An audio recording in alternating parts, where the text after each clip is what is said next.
Hi, everybody. This is Professor Goldstein. I'm picking up where Professor Dave left off and didn't cover a couple of the pieces that we need in section 12.3. So in this little video, I'm going to talk about direction, cosines. So let me switch to our dot cam. And one thing you'll learn about me this semester is I am not a talented artist. So I drew my little box beforehand because I can't trust myself to draw it very well right on the spot. So here is a box. It's lined up along with one vertex at the origin, okay? And we pick a point A and we make the rectangular box whose other corner is at A. And so we can think of A as a point, or we can think of A as a vector, which goes from the origin to that corner. And then the vector A, if A has coordinates A1, A2, A3, then the vector A we denote by A1, A2, A3, but with square brackets.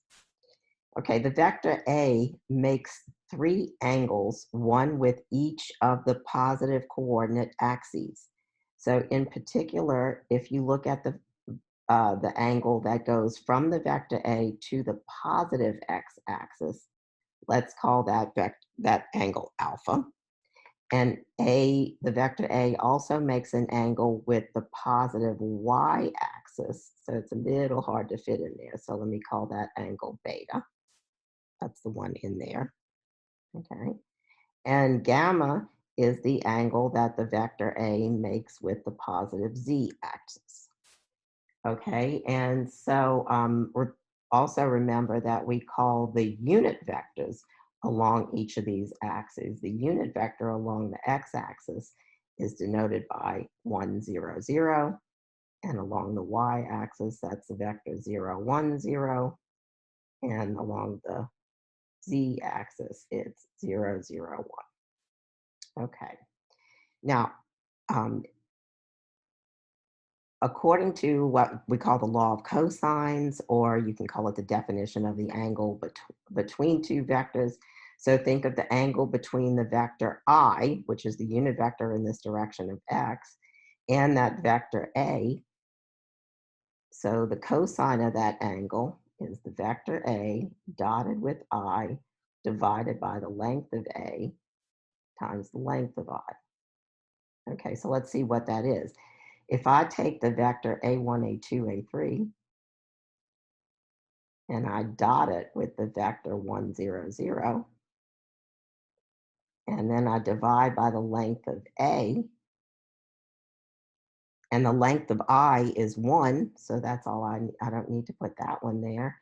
And now when I do this dot product, I get A1 times 1 plus A2 times 0 plus A3 times 0. So this is A1 over the length of A. Okay. And similarly, what do I get if I look at the cosine of beta? Well, that will be A dotted with a vector along the positive y-axis, and the unit vector works there. So that along the positive y-axis, which is J, divided by the length of A times the length of J. And so again, taking A1, A2, A3, but now dotting it with the vector J, I will get A2 over the length of A times 1, because the length of J is 1. So cosine of beta is A2 over A, and now I think you see how the game goes. So the cosine of gamma is going to be A3 over the length of A. Okay, and now remember that the length of A, the length of a vector, is the square root of A1 squared plus A2.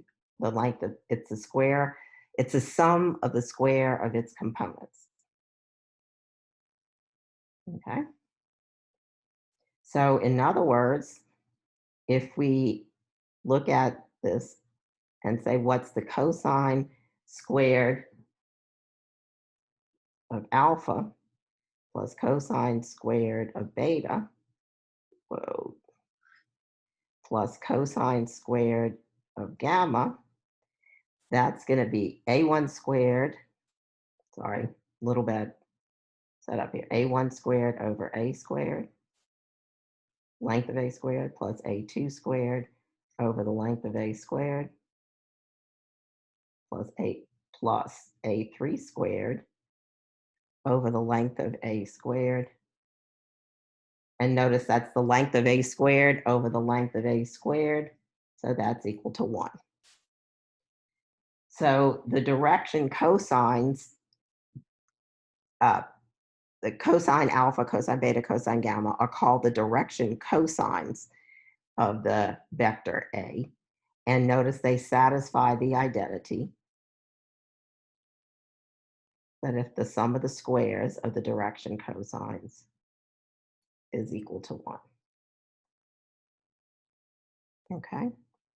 And let's also notice that you can write the vector A using the direction cosines. Because remember, our vector A had components A1, A2, A3. And remember that, let's look back at this identity for a second. Cosine of alpha is A1 over the length of A. So in other words, A1 is the length of A times cosine of alpha. So I can write this as the length of A times the cosine of alpha. And similarly, from the equation for A2, you get the length of A times the cosine of beta. And from the equation for A3 that we got before, that says the cosine of A3 is the length of A times the cosine of gamma.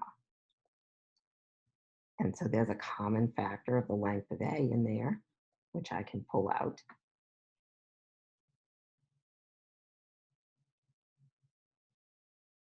Okay. And so the bottom line is that you can express any vector A as the length of that vector times the direction cosines that are defined by that vector. Okay, so that's all we had to say about direction cosines, and hope that explained to you. That's pretty simple and straightforward. They actually come up a lot in engineering and especially in geophysics. If you've ever, seismologists love to use the direction cosines. So thought it would be interesting to present that to you. See you in the next video in a few minutes. Bye.